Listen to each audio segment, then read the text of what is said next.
people and to our election system. Just a quick follow-up on elections. The president says that he wants Republicans to nationalize elections. Do you agree with him, and do you have confidence in how elections are conducted right now, heading into the midterm?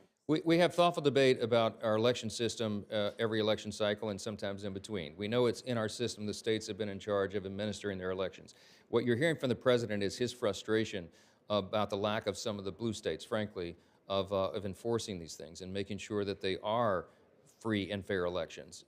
We need constant improvement on that front. I don't know what the ultimate solution is going to be. I'm not going to get ahead of the negotiations here, but I think that is something that's going to be a continuing theme here. It's something that we'll continue to push, and we hope the governors will insist upon that same thing as well. In some of the states, like in California, for example, I mean, they hold the elections open for weeks after Election Day. That's just one thing that bothers so many people. We had 3 House Republican candidates who were ahead on Election Day in the last election cycle. And every time a new tranche of ballots came in, they just magically whittled away until their leads were lost. In no series of ballots that were counted after Election Day were our candidates ahead on any of those counts. It looks on its face to be fraudulent. Can I prove that? No, because it happened so far upstream. But we need more confidence in the American people in the election system, and it's essential. And everybody, no matter what party you're in, should agree with that.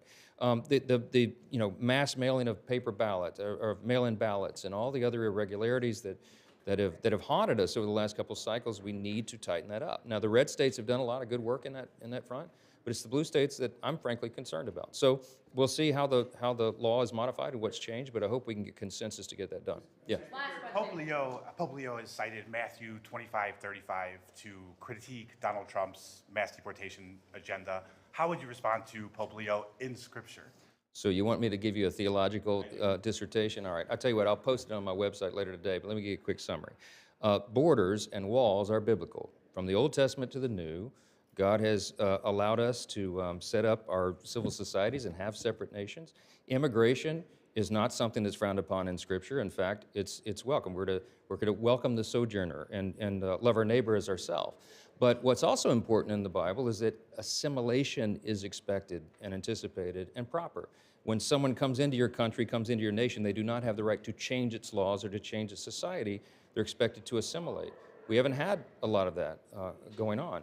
When people cite passages out of the Old Testament, they say, well, you're supposed to take care of the sojourner and the neighbor, treat them as yourself, welcome them in. Yes, but that is an admonition to individuals, not to the civil authorities. The civil authorities are given authority under Scripture to maintain order. Romans 12, you want to do this? Romans 13 says that the civil authorities are God's agents of wrath to bring punishment upon the wrongdoer. And it says if you do right, you have no fear of the civil authorities, but those civil authorities are necessary. It's a calling. It's a calling to maintain order in society, and we have not had that. When Biden and Harris opened the borders wide for 4 years, we had as many as 20 million illegals come across the country, and we all know many dangerous people, hardened criminals, child molesters, rapists, murderers, all the rest, terrorists who came into the country. We did not take care of our borders. Sovereign borders are biblical and good and right, and they're just, because it's not because we hate the people on the outside, it's because we love the people on the inside. We should love our neighbor as ourselves, as individuals, but as the civil authority and the government has to maintain the law. And that is biblical, and it's right, and it's just, and I'm happy to have this lengthy debate with anybody any time they want to, and I'll post on my X page the longer dissertation on that for you today, okay? Thank y'all so much.